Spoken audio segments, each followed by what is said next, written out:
Bonjour à toutes, bonjour à tous. Nous sommes le 11 janvier 2019 et le feuilleton Gilets jaunes continue dans toute sa splendeur et dans toute son horreur. Oui. Hier, j'ai écrit un texte sur le pacifisme pour expliquer que ce n'était pas parce qu'on était pacifique qu'on était des lâches, et qu'on peut mener des actions qui sont tout aussi puissantes et efficaces que celle d'aller dans la rue. La rue est importante. Oui, elle est importante, elle est même nécessaire. Mais ce que nous devons comprendre, c'est qu'il y a des alliances qui doivent se faire entre ceux qui vont dans la rue et ceux qui n'y vont pas. Ceux qui n'y vont pas ne sont pas forcément des traîtres ou des lâches. Il faut arrêter de parler comme ça ou de faire du chantage affectif. Et souvent, ce sont des trolls qui font ce chantage affectif. Et même des gens qui ne sortent même pas dans la rue. C'est une grande lâcheté de leur part, de vouloir culpabiliser les autres. Vous ne pouvez pas forcer les personnes âgées qui ne veulent pas sortir, par exemple, de ne pas sortir. Vous ne pouvez pas forcer des pères de famille ou des mères de famille de ne pas sortir s'ils ne veulent pas sortir. Je me souviens qu'en mai 68, mon père avait interdit à ma mère d'aller à Paris. Elle voulait y aller, elle voulait manifester. Eh bien, mon père le lui a interdit. Donc, je pense qu'actuellement, et c'est pas du sexisme, pas du tout, c'est juste pour les protéger, que les mamans, les mères de famille ne doivent pas aller dans les manifestations à cause des armes qui sont développées contre les gilets jaunes, comme les gaz lacrymogènes, qui sont extrêmement toxiques. Et surtout, si une femme est enceinte, alors elle peut avorter, sans aucune difficulté. Les flashballs, une flashball dans le ventre, c'est fini, il n'y a plus de bébé, il est mort sur place. Y a plein de raisons, les coups de matraque, enfin, il y a une telle violence par ces policiers, mais c'est pas que sous Macron, sous Hollande, souvenez-vous, avec l'ennemi debout, ils sont pas faits de quartier non plus, ni avec les personnes âgées. J'ai vu, de mes yeux vu, un CRS donner un coup de matraque dans les genoux d'un vieil homme. Mais oui. Non, mais c'est une race de chiens enragés à laquelle nous sommes témoins. C'est une race d'ordures qui sont au service d'une oligarchie et non pas d'un gouvernement. Donc, il faut arrêter ce discours imbécile d'accuser ceux qui ne sortent pas. S'il y a des gens qui ne sortent pas, ils font autre chose. Eux aussi, ils correspondent et collaborent à leur manière. Et elle est importante, cette manière. Je veux dire que quand on construit un édifice, tous ceux qui apportent une pierre à cet édifice permettent sa construction. Donc, il n'y a pas les aristocrates des gilets jaunes et puis la main-d'œuvre. Parce que si vous dites qu'on est tous des gilets jaunes, qu'on est tous ensemble, alors vous ne devez pas tenir ce discours de culpabilisation contre les personnes qui ne peuvent pas y aller. Parce que c'est général, hein. Moi, je l'ai dit et je le répète, je ne suis pas un homme de la rue, je ne suis pas un homme du pavé. C'est comme ça. La foule, je peux pas, j'y arrive pas. C'est comme ça, je ne suis pas à l'aise là-dedans. C'est pas mon truc. C'est pas mon truc. Mon truc, c'est les mots, c'est la langue, c'est le combat intellectuel. Oui, c'est le combat intellectuel. Et on en a besoin, que vous le vouliez ou non. C'est pas parce que un type va faire une manifestation que c'est un héros. Ça veut pas dire ça. Faut arrêter de prendre les gens pour des imbéciles aussi. Tous les combats valent la peine d'être vécus et d'être menés, mais il y a 1000 façons de mener un combat. 1000 façons. Alors ne dénigrez pas ceux qui ne veulent pas aller au combat, ceux qui savent que c'est l'horreur absolue qui va se produire. C'est ce que moi je dis et je répète. À partir de là, il faut savoir que notre travail, en tout cas le mien, c'est un travail d'ouverture. C'est pas un travail de contestation CRS, étudiant, c'est pas ça l'objectif. L'objectif, c'est d'essayer de comprendre qu'est-ce qui a mené à cette situation et pourquoi, et comment s'en sortir. Personnellement, si les manifestations du début étaient essentielles, elles ont marqué le coup. C'est-à-dire qu'aujourd'hui, on connaît le pouvoir des Gilets jaunes. On le connaît, il est immense ce pouvoir. Il est gigantesque parce qu'il a permis de montrer un soulèvement unanime et populaire. Et là-dessus, c'est indiscutable. On ne peut rien dire. Déjà, Macron a perdu, sur le principe. Il a perdu la confiance du peuple. Oui, c'est vrai, il y a eu un avant, il y aura un après Gilets jaunes. C'est de toute évidence ce qui va se produire. Et Macron n'est pas gagnant. En revanche, on en discutait ce matin avec Lelouch et elle n'était pas contente. Hein, elle dit oui, mais regarde, c'est quand même pas possible parce que dans le fond, il est toujours en place. Oui, il est toujours en place, absolument. Et il sera toujours en place. Ça, il ne faut pas rêver. Cet homme-là est le produit d'une oligarchie qui a été placée là pour mener une révolution populaire, parce que oui, j'en ai l'intime conviction, tout a été manipulé pour arriver à une guerre civile, volontaire d'ailleurs, et pour imposer encore plus l'horreur et l'absurdité de ce qui se déroule en ce moment. Parce que, je l'ai dit encore hier, il est complètement aberrant d'avoir un gouvernement qui mette de l'huile sur le feu. C'est les pompiers pyromanes. On se dit, mais attends, mais c'est pas possible, le type il est là pour apaiser, il n'est pas là pour envenimer la situation. Or, il fait tout pour envenimer, et il continue à envenimer. Il a une arrogance perverse qui est telle que le mépris est tellement gros que psychologiquement, de la part des Gilets jaunes, il y a une réaction de haine et de dégoût. Et c'est exactement ce qu'ils souhaitent, parce que dans la haine et le dégoût, il y a la colère, et dans la colère, il y a souvent la violence. Or, si on ne joue pas dans la cour de ces petits minables, parce que c'est des petits minables manipulateurs, eh bien, ils perdent tout. Ils perdent tout. Par exemple, je ne sais pas s'il a été entendu, mais Maxime Nicole a déclaré qu'il fallait retirer l'argent des banques. C'est pas assez médiatisé aujourd'hui pour qu'il y ait suffisamment de personnes qui retirent leur argent des banques. Ça portera pas, je ne crois pas.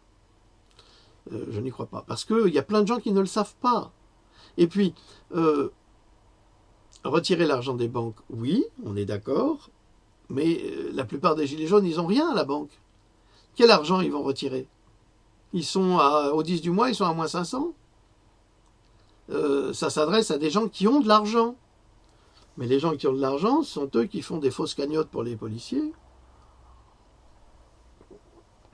et qui n'ont absolument pas l'intention de retirer leur argent des banques puisque ça fait fonctionner l'économie et qu'à chaque fois ils touchent des dividendes.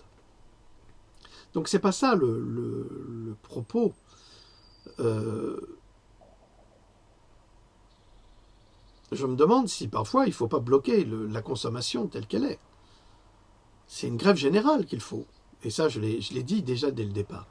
Alors non seulement j'ai dit dès le départ qu'il fallait faire une grève générale, pacifiste, à la maison.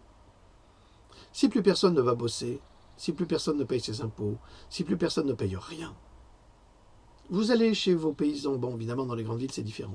Il faut vous organiser, il faut s'organiser. Eh bien l'économie est complètement paralysée et ne fonctionne plus. Si l'économie ne fonctionne plus, automatiquement, les grands industriels, ils sont très embarrassés parce que ils sont amoureux de l'argent. Parce que quand on a beaucoup d'argent, on en veut toujours plus. Et on préfère le voler l'argent dans la poche du pauvre. Ben, ils vont tirer l'oreille à Macron. Et puis si Macron ne peut pas forcer les gens à aller bosser alors qu'ils sont chez eux, eh ben, ils vont lui tirer une deuxième fois les oreilles. Et puis après, ils vont s'en débarrasser. Mais les Gilets jaunes ne se débarrasseront, à mon avis, jamais de Macron, et certainement pas avec la violence. C'est pour ça que je suis très très dubitatif par rapport à toutes ces actions, parce que l'histoire avec un grand H, nous parle de ça. Et nous montre que ça n'aboutit pas, je vous l'ai dit. En 1948, en Pologne, il y a eu un soulèvement populaire. Ça a été réduit à néant par le régime communiste. En 1956, à Budapest, il y a eu un soulèvement populaire, et je suis bien placé pour le savoir, qui a été réduit à néant par le pouvoir communiste, comme ça aurait pu être par le pouvoir capitaliste, de la même façon ailleurs. En 1968, à Prague, en Tchécoslovaquie, la même chose. À chaque fois qu'il y a eu des soulèvements populaires, ça n'a donné, la violence n'a rien donné de bon. Alors en Roumanie, Ceausescu, oui, d'accord, c'est la mort d'un tyran, de deux tyrans, parce qu'avec sa femme c'était des personnes absolument odieuses, monstrueuses, mais il n'y a pas de succès, il n'y a aucun succès, malheureusement. Ça ne fonctionne pas. Pourquoi ? Parce que ce ne sont pas les politiques qui gouvernent, c'est la finance. Alors, tant qu'on ne touche pas à la finance, eh ben, les politiques, regardez. Regardez ce qui se passe aujourd'hui au niveau des femmes et des hommes politiques. On n'a jamais vu plus médiocre, plus crétin que ce gouvernement, que les membres de ce gouvernement. Je ne sais pas ce qu'ils ont dans la tête. Sincèrement, ils ont... Marlène Schiappa, je ne sais pas, je suis désolé que vous soyez une femme, parce que vous ne faites vraiment pas honneur aux femmes. Autant du point de vue de vos prises de parole, autant du point de vue de vos écrits, autant du point de vue de votre gestion de ministère, vous êtes une catastrophe. Vous êtes une... Je ne voudrais pas faire de la peine à certaines classes sociales féminines, mais vous avez un niveau de secrétaire de l'âge de 16 ans. Vous n'êtes pas à la hauteur de vos ambitions, et surtout pas des ambitions de ce pays. Donc c'est catastrophique. Muriel Pénicaud, c'est pareil. En fait, toutes ces bonnes femmes, alors ils ont pris des femmes pour la parité, c'est très bien, mais elles disent n'importe quoi. Elles sont complètement à côté de leurs escarpins, elles sont complètement en décalage de la réalité.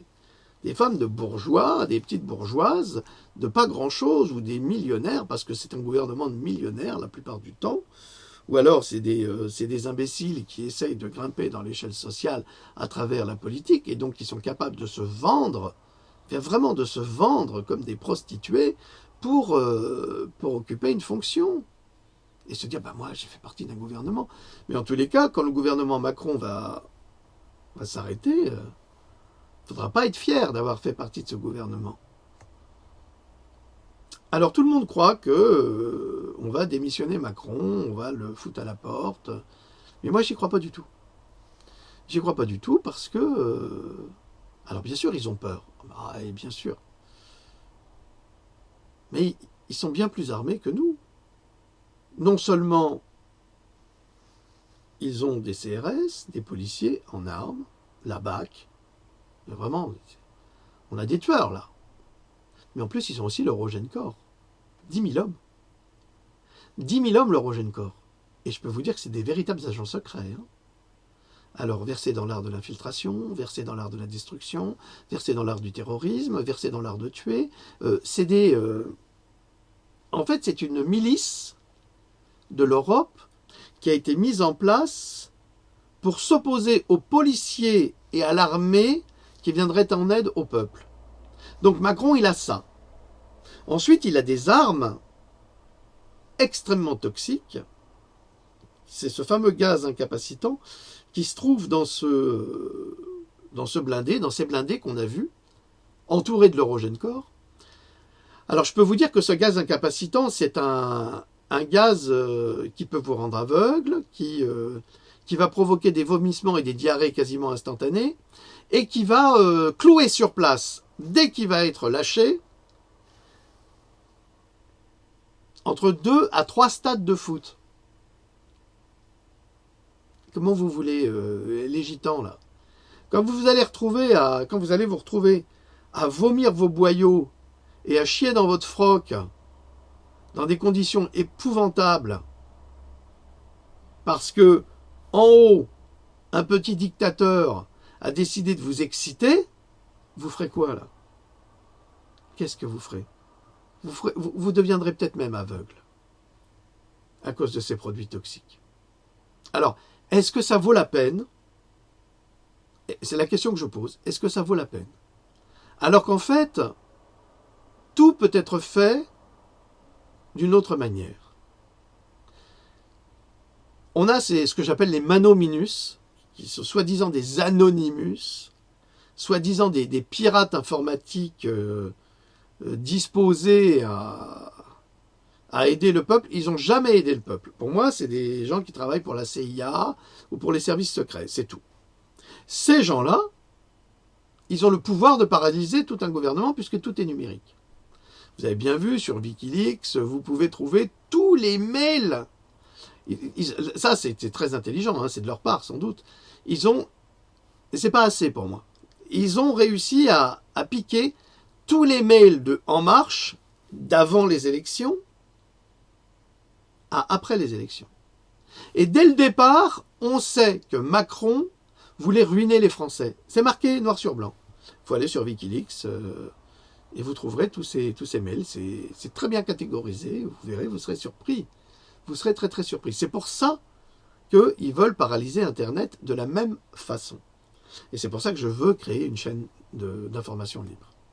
Je vous demanderai d'écouter aussi Pierre Jovanovic. Alors c'est un homme extraordinaire, vraiment. Un homme absolument remarquable, qui a des connaissances mais dans tous les domaines, et surtout dans les domaines de la finance. C'est un érudit, c'est un homme qui a une réflexion d'une grande intelligence. Donc écoutez monsieur Pierre Jovanovic, qui est un homme épatant, puis alors qu'il s'exprime avec brio, c'est un homme formidable, formidable. Donc écoutez Pierre Jovanovic, parce que lui, il a déjà tout prévu. Tous les scénarios, il les connaît. D'ailleurs, c'est lui qui a donné la composition de ces gaz, puisqu'il avait été contacté par un policier à propos de ces gaz incapacitants. C'est d'ailleurs chez lui que j'ai appris que Castaner a décidé d'utiliser les gaz incapacitants contre les gilets jaunes, alors que les Britanniques, ont refusé de l'utiliser tellement il est toxique. Mais Castaner, il n'hésitera pas. Et si nos amis les gitans, pour lesquels j'ai le plus grand respect, pourquoi? Mais pas tout simplement parce qu'ils sont fidèles à leur tradition, ils sont fidèles, ce sont des gens du voyage, ce sont des gens qui ne veulent pas vivre comme les autres dans des maisons, c'est des gens qui sont heureux sur la route, même dans des conditions difficiles, et qui ont une fierté qui est tout à fait respectable et louable. Mais, comme je l'ai dit hier, déclarer aller à Paris en armes, c'est signer son arrêt de mort.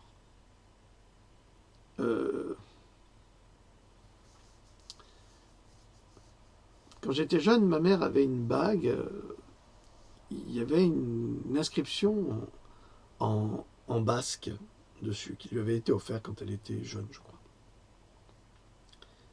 Et cette inscription voulait dire « dire et faire sont deux ». Absolument, dire et faire sont deux. Alors, ne dites pas ce que vous allez faire à vos ennemis, parce que vous leur montrez la couleur et eux, ils sauront l'effacer, cette couleur. Ne dites rien. Ne menacez pas inutilement. Ça ne sert à rien. Si vous voulez agir, agissez secrètement, intelligemment, faites des attaques coordonnées si c'est nécessaire. Mais n'allez pas vous faire massacrer pour rien. Parce que c'est exactement ce qui va se passer. Et c'est exactement ce que Castaner, Macron, Philippe attendent de vous. Ne croyez pas que le pacifisme, c'est une absence de réflexion. Le pacifisme, c'est au contraire une réflexion extrêmement poussée qui nous a amené à comprendre que la violence appelle la violence. Le feu appelle le feu. On meurt par quoi on a vécu. Si vous avez vécu par le glaive, vous mourrez par le glaive. C'est inévitable. C'est comme ça. C'est une logique de fonctionnement. Quand on appelle la violence vers un autre camp, cet autre camp répondra par la violence. Alors, qu'est-ce qui va se passer? On a deux camps qui vont s'opposer avec une grande violence. Il y aura des blessés et des morts d'un côté, il y aura des blessés et des morts de l'autre. Sauf que la lutte est inégale, hein. Ce n'est pas avec un fusil de chasse qu'on va faire des dégâts, alors qu'en face on a des FAMAS, on a des armes de guerre, on a des gaz incapacitants. Alors vous me direz, au XIXe siècle, les Zoulous ont détruit l'armée anglaise rien qu'avec des saguets et des boucliers de peau. Rien que par le courage. Oui, c'est possible, mais alors quoi? Qu'est-ce qui va se passer après? Qu'est-ce qui va se passer? Il faut penser à la suite. Dire oui, on va prendre le pouvoir, ok. Est-ce qu'on est capable de prendre le pouvoir? Est-ce qu'on a les dossiers? Est-ce qu'on n'aura rien? Ça va être une cata. Je ne dis pas qu'il ne faut pas le prendre. Je dis que les choses se préparent. Mais on a un mouvement gilet jaune qui est désorganisé. On a un mouvement gilet jaune qui se dit apolitique. On a un mouvement gilet jaune qui dit on n'a pas de chef. Et comment faire? Comment faire? Comment renverser un président? Parce que c'est la question. Comment renverser ce président et mettre quoi à la place? Ah oui, c'est facile, le RIC. Ok, d'accord. On va commencer par le RIC, puis après on va faire... Est-ce que vous croyez vraiment? Regardez les gens entre eux aujourd'hui. Déjà, ils ne s'entendent pas. Je le vois bien sur les chats. Je vois bien sur les chats qu'il n'y a rien qui fonctionne. C'est-à-dire que les gens s'opposent. Il y en a un qui élève le ton, l'autre qui répond, ça s'insulte, ça se crache dans la figure, ça se pisse à l'arrêt. Enfin, c'est désastreux. C'est désastreux. Tant que les hommes seront dans une logique de violence, on n'aura pas de solution. Parce qu'il n'y a pas de concorde possible. On ne peut pas y arriver. Donc il faut fonctionner autrement. Est-ce que nous sommes prêts? Est-ce que nous sommes prêts à vivre sans violence et à diriger un pays sans violence? Ça va être dur. Imaginons, la France, c'est, je crois, le 4e vendeur d'armes au monde. Et les armes, ça ne coûte pas 3 euros. Hein. C'est pas 3 euros la sucette explosive. Hein. Ben non. Alors on va prendre le pouvoir, puis on va dire on va arrêter le trafic d'armes. C'est impossible. Pour l'économie française, c'est impossible. Il n'y a plus d'industrie. En dehors de celle-là, il n'y a plus d'industrie, il n'y a plus rien. Macron, Sarkozy, Hollande, ils ont tout vendu. Est-ce que vous savez que si aujourd'hui, grâce à Macron, on a un problème dans nos usines nucléaires, on ne peut plus fabriquer des pièces. On ne peut plus fabriquer des pièces. On ne peut plus réparer nos sous-marins atomiques. Il a vendu Alstom. On ne peut plus rien faire. Est-ce que vous vous rendez compte de ça? On est pieds et poings liés. C'est-à-dire que ces présidents nous ont désarmés. Ils ont désarmé l'armée. On ne peut plus rien réparer. Et qu'est-ce qui se passe si on ne peut plus réparer une centrale nucléaire? C'est très simple. On est obligé de demander à ceux qui ont acheté Alstom de réparer pour nous. Et donc, il peut y avoir un chantage. Et puis des augmentations terribles au niveau des tarifs des pièces détachées. C'est comme si Renault faisait fabriquer des pièces en Chine, ce qu'ils font d'ailleurs, ils le font. Pour les importer en France, les pièces sont défectueuses, c'est Renault qui est responsable. Parce que Renault ne les fabrique pas eux-mêmes. Renault, Peugeot, Citroën, peu importe. ce trafic de pièces comme ça. Alors que, à l'origine, toutes ces marques, ces grandes marques d'automobiles, elles fabriquaient tout sur place. Tout. À partir du moment où on décide de rentrer dans ce système de mondialisation, c'est absolument stupide d'ailleurs. Mais ça, c'est le projet de l'Europe, c'est le projet d'Hitler, hein, quand il a voulu faire l'Europe avec Walter Hallstein. C'est exactement ce qu'il voulait. Hein. Et ils ont très très bien réussi, mine de rien. Très très bien réussi. Donc, on est complètement à la merci des puissances étrangères aujourd'hui, tant pour le nucléaire que pour nos armes nucléaires, pour nos sous-marins nucléaires. On ne pourra jamais les réparer. On ne peut plus les réparer. On a tout perdu. Tout. Donc, c'est ça qui nous gouverne. Alors, qu'est-ce que vous allez faire, vous, nous, les Gilets jaunes, si on renverse Macron, par exemple? Il faut penser à la suite. Qu'est-ce qu'on va faire? On va faire confiance à Étienne Chouard. Ok. Mais Étienne Chouard, il n'a pas fait ce travail tout seul. Donc il n'est pas tout seul là-dedans. Et ça, il faut le savoir. Il y a d'autres personnes qui ont travaillé avec lui et dont il s'est beaucoup inspiré. Mais moi, malgré tout le grand respect que j'ai pour Étienne Chouard, si son système est bon sur le papier, je ne sais pas s'il sera fonctionnel dans la réalité. Quand je vois les hommes qui s'opposent les uns aux autres, mais même appartenant au même groupe, aux mêmes groupes sociaux, je ne sais pas. Par exemple, j'ai remarqué,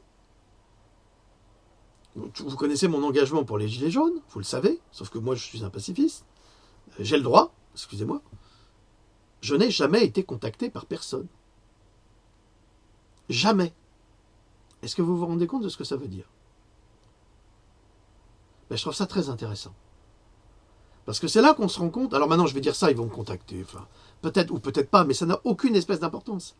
Ce qui est intéressant, c'est de voir qu'il y a des grands sympathisants, comme nous, qui prenons autant de risques que ceux qui sont dehors, hein, parce qu'on prend beaucoup de risques, hein, beaucoup, et qu'il n'y a absolument aucune entente, aucun contact, pas le moindre contact. Non. Eh ben, moi, ça me fait penser à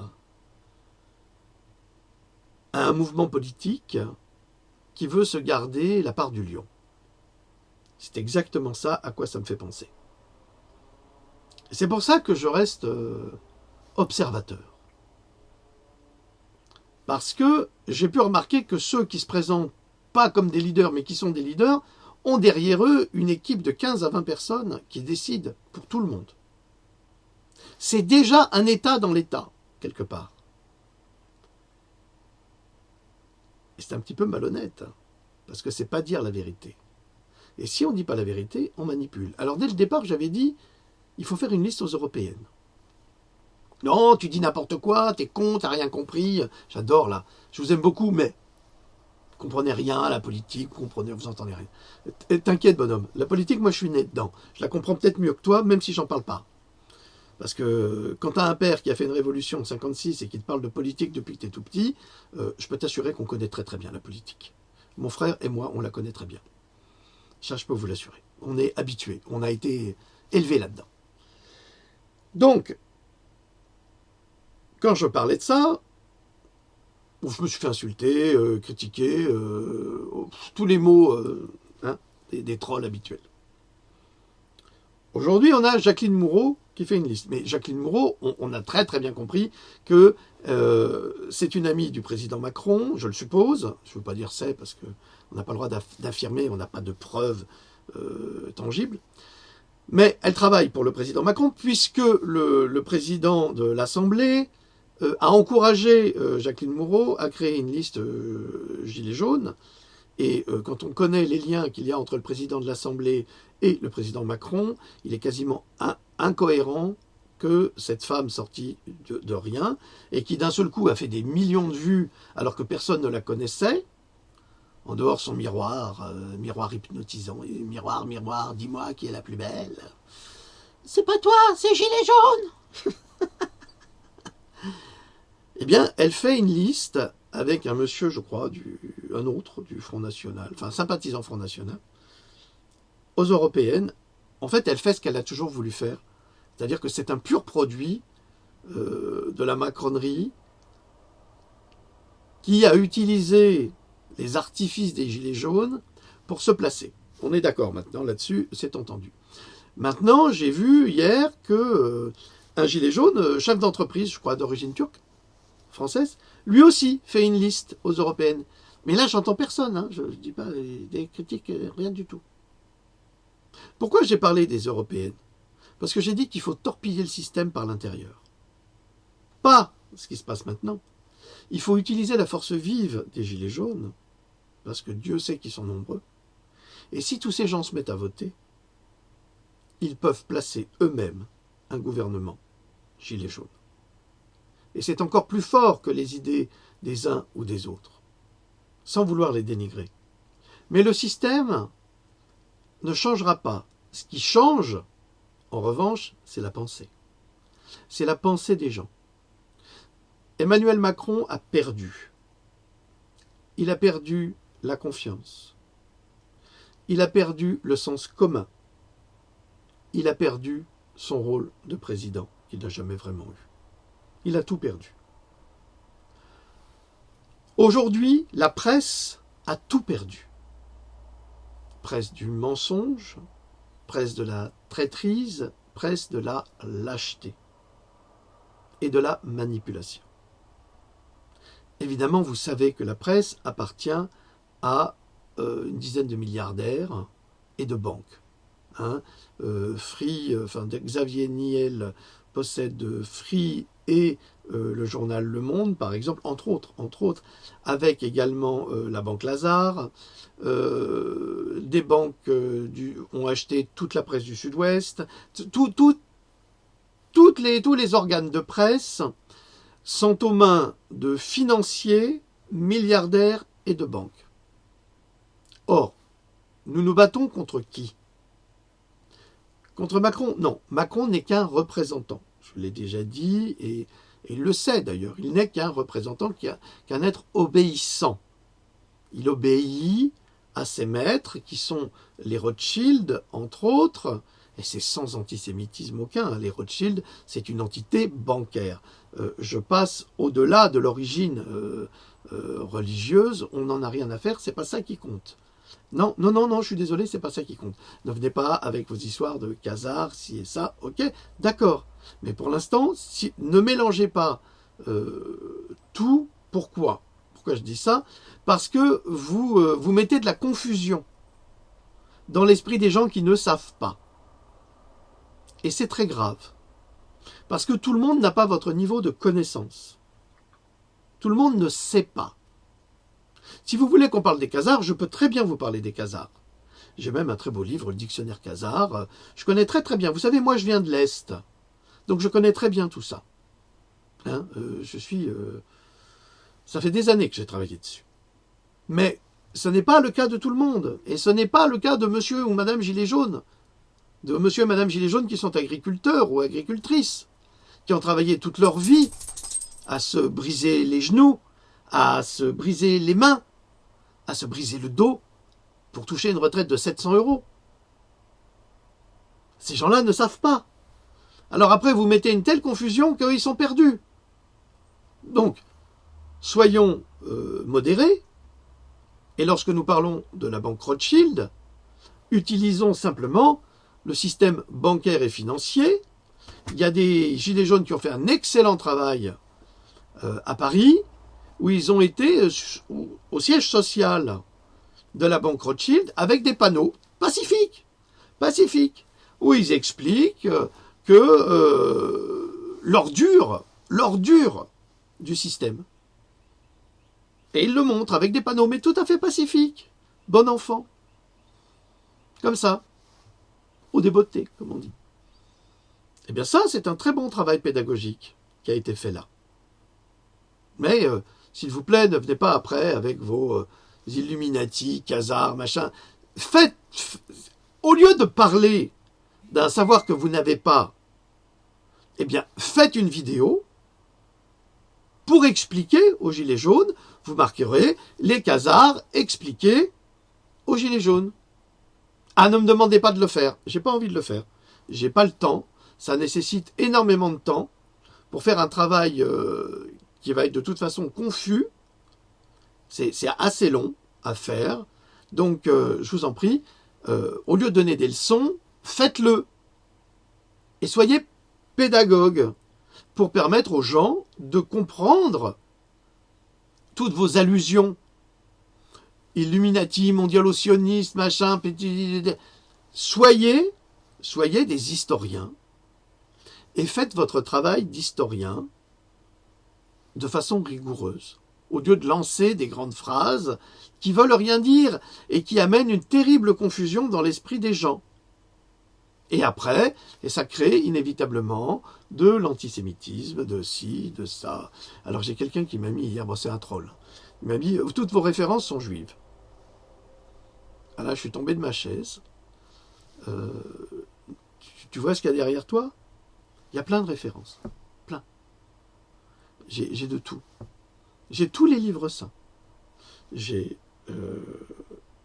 la Bible, j'ai le Coran, j'ai la Torah, j'ai la Bhagavad Gita, j'ai le Mahabharata, d'ailleurs magnifique, magnifique, magnifique livre, extraordinaire, extraordinaire. Je remercie la personne qui me l'a offert d'ailleurs. Livre extraordinaire qui me remplit vraiment. Donc j'ai tous les livres, j'ai des écrivains juifs, j'ai des écrivains non juifs. Mon écrivain préféré, c'est Louis-Ferdinand Céline, qui est un antisémite notoire. Antisémite notoire. Alors, arrêtez de dire n'importe quoi avec une inculture monstrueuse et une méchanceté admirable. Arrêtez, s'il vous plaît. Je suis un être humain et je considère chaque être humain comme étant unique et exceptionnel, qu'il soit vert, qu'il soit bleu, qu'il soit musulman, qu'il soit juif, qu'il soit chrétien. Je ne veux pas faire de différence. Alors, s'il vous plaît, ne me poussez pas dans mes retranchements à vouloir faire des différences parce que je ne réponds pas. Je ne perds pas mon temps à répondre à ce type de bêtises qui vont diviser les gens. Or aujourd'hui, et ça c'est les trolls d'internet de Macron, hein, ces gens-là, hein, tous ces antisémites notoires, mais antisémites ça veut dire contre les juifs et contre les arabes, hein, c'est la même chose, hein, c'est les mêmes. Hein. Antisémite c'est contre les peuples sémitiques. C'est pas compliqué. Donc arrêtez s'il vous plaît avec vos grandes phrases et soyez pédagogue. Faites des exposés. Ne venez pas me faire la leçon, c'est ridicule. On perd son temps. Je perds mon temps avec vous. Donc souvent, je supprime les posts parce qu'ils sont inutiles. Inutiles. Et ils créent la confusion. Apportez votre expertise, puisque vous savez. Ah, j'ai un monsieur qui m'a contacté quand même, un admirateur du nazisme. Mais un admirateur du nazisme. Qui m'a dit, mais vous comprenez rien au nazisme, c'est une honte de parler comme ça de Hitler, mais une honte, mais attends, mais t'es un peu brinzingue, là? Tu sais ce qu'il a fait, Hitler? T'es au courant? Ah non, non, il n'a pas fait ça. Non, mais les néo-nazis, c'est même pas la peine de m'écrire, hein. C'est vrai, je vous bloque, j'ai pas besoin de vous, j'ai pas besoin de votre connaissance ou votre expertise. J'ai pas besoin, j'ai la mienne, pardonnez-moi. Et en tant qu'être humain, ça me suffit. Je me souviens, j'avais mon ami Marco qui était prof dans un lycée à problème. Prof d'histoire. Il a emmené ses élèves au Struthof.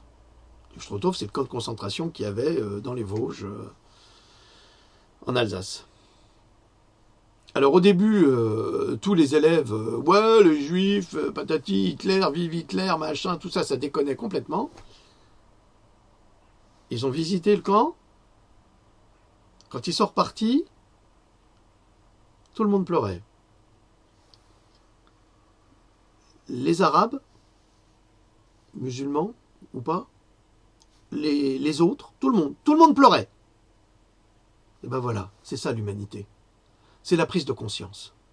Quand on ne sait pas, quand on n'a pas vécu des horreurs, eh ben, on est toujours une grande gueule, hein, et on sait toujours tout. Mais quand on a été témoin ou quand on a vécu avec des témoins, je vous assure qu'on a une autre perception. Et moi, ma perception, elle est complètement différente de celle de beaucoup de gens, parce que j'ai passé de longues heures à discuter avec mon père, pendant des nuits, des années. Je dois être le seul à qui il a confié des choses, parce que j'avais le courage de rester à côté de lui pour l'écouter, et il fallait que je fasse le tri, parce que quand il parlait, par exemple, de Budapest, ou de son expérience de gamin pendant la guerre, parce qu'il est né pendant la guerre, enfin avant la guerre, et il était gosse pendant la guerre, il a vu des choses épouvantables. Il a vu les croix fléchées, c'est-à-dire les les nazis hongrois, il a vu les croix fléchées assassiner les juifs sur le bord du Danube. Ça veut dire qu'ils attachaient les pieds, mais ça vous ne trouverez pas dans les livres d'histoire. Parce que moi j'ai fait un pèlerinage avec mon père il y a 25 ans, à Budapest. Et ça a été bouleversant. Parce que sur un des ponts de Budapest,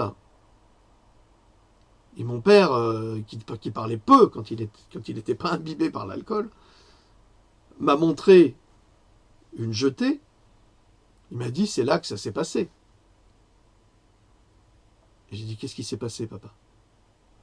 Il m'a dit, tu vois, les croix fléchées, ils attachaient 2 juifs entre eux, un homme, une femme. Souvent, ils tiraient une balle dans la tête à l'un des deux. Et ensuite, ils les poussaient dans la Douna, dans le Danube. Il m'a dit, j'ai vu ça. J'étais gosse. Enfin, j'étais ado. Il dit, tu vois, c'est là que j'ai dégueulé mes boyaux, quand j'ai vu ça. Donc, vous voyez, les horreurs, elles ont été commises.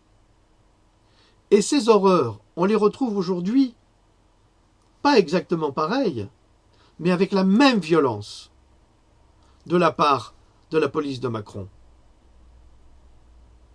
On retrouve exactement la même chose. Où on voit des CRS harnachés avec des bottes en bout métallique, avec des genouillères, avec des casques, avec des boucliers, avec des matraques en métal pour la BAC. Des matraques en métal. Vous croyez que ça fait rien à un crâne? Ça fend le crâne. Comme une hache qui fend le bois. Ça fait éclater le crâne. Eh ben, ils n'ont pas de pitié, les gars. Ils vont taper, ils vont flashballer, ils vont éborgner, ils vont arracher des membres, ils vont gazer. Comme votre ami Hitler, là, les néo-nazis, là. Et les amis de Macron. Parce que c'est exactement ça. Eh bien, tout ça, ça recommence aujourd'hui. Et plus ça continue, plus ça réveille la haine dans les gens, à l'intérieur d'eux-mêmes. Ils en ont ras-le-bol. Alors là, les gitans, ils veulent venir avec des fusils, avec des armes, avec des chiens. Mais vous rêvez, les gars. Mais vous rêvez, mais vous croyez qu'ils vous attendent pas en face? Ils vous attendent avec des armes que vous ne connaissez pas. Quand ils vont balancer leur jet de gaz incapacitant, qu'est-ce qui va se passer? Vos chiens vont crever devant vous. Vous allez vous chier dessus à cause de ces produits toxiques. Et personne ne pourra vous soigner. Personne. C'est pour ça que je m'inquiète. Oui, parce que toutes ces histoires, moi je les connais. D'autres les ont vécues avant vous, dans des conditions sordides, épouvantables. Et là c'est pareil, les camps FEMA, vous croyez qu'ils sont faits pour qui? Ils sont faits pour vous, mais ils sont aussi faits pour nous. Parce que nous, on réfléchit. Et ils ne veulent pas qu'on réfléchisse. On va devoir quitter le pays, c'est inévitable. Parce que ça ne va pas s'arrêter là. Et si Macron est destitué, il finira président de la communauté européenne. Ça ne sera pas nouveau. Walter Hallstein était un nazi. Il a été président de la communauté européenne pendant 10 ans. 10 ans placé là par les Américains. Le général de Gaulle n'en voulait pas de l'Europe. Vous l'oubliez, lui. Vous l'oubliez. Il n'en voulait pas. Et pourtant, On nous a forcé, on nous a vendu l'Europe comme un grand avantage formidable. Mais regardez, c'est une véritable dictature européenne aujourd'hui, avec des petits nasillons. Ils s'en foutent, ils ont déjà leur plan, il est déjà fait. S'il y a une grève générale de 3 mois, le pays ne fonctionne plus. Et là, on peut faire tout tomber. On peut tout faire tomber. Mais c'est pas en allant donner des coups samedi qu'on apportera des solutions. Je n'y crois pas. Pardonnez-moi, je suis désolé. Je n'y crois pas. Parce qu'en face, oui, on n'a jamais fait de révolution sans violence. Bah écoutez, peut-être qu'on devrait essayer, puisque ça n'a jamais véritablement marché. À part 1789, bien sûr. Mais qu'est-ce que vous voulez? Vous voulez faire un 1789 aujourd'hui? Vous voulez rétablir la guillotine? Est-ce que vous savez ce que ça veut dire, rétablir la guillotine? Ça veut dire quoi? Ça veut dire que vous allez guillotiner des gens? Mais qui vous dit que vous ne serez pas guillotiné? Vous croyez que Robespierre, il n'y est pas passé? Il y est passé aussi. Hein? Et Danton aussi. Tous ces grands révolutionnaires, tous à la guillotine. Pourtant, ils l'ont voulu. Hein? Ils l'ont eu. Eh bien, ça vous arrivera aussi. Ça sera inévitable.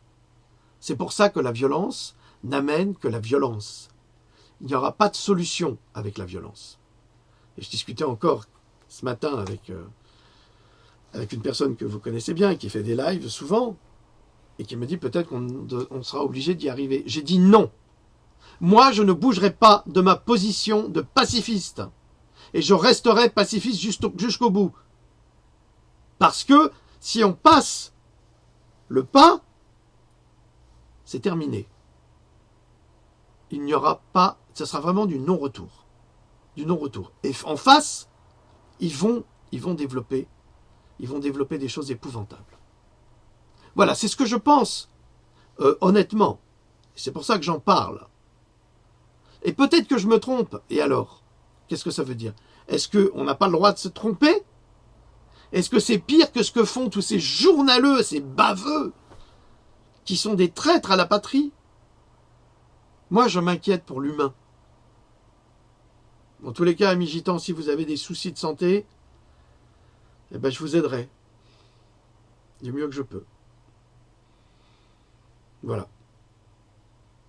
C'est tout pour aujourd'hui. Merci. Salut.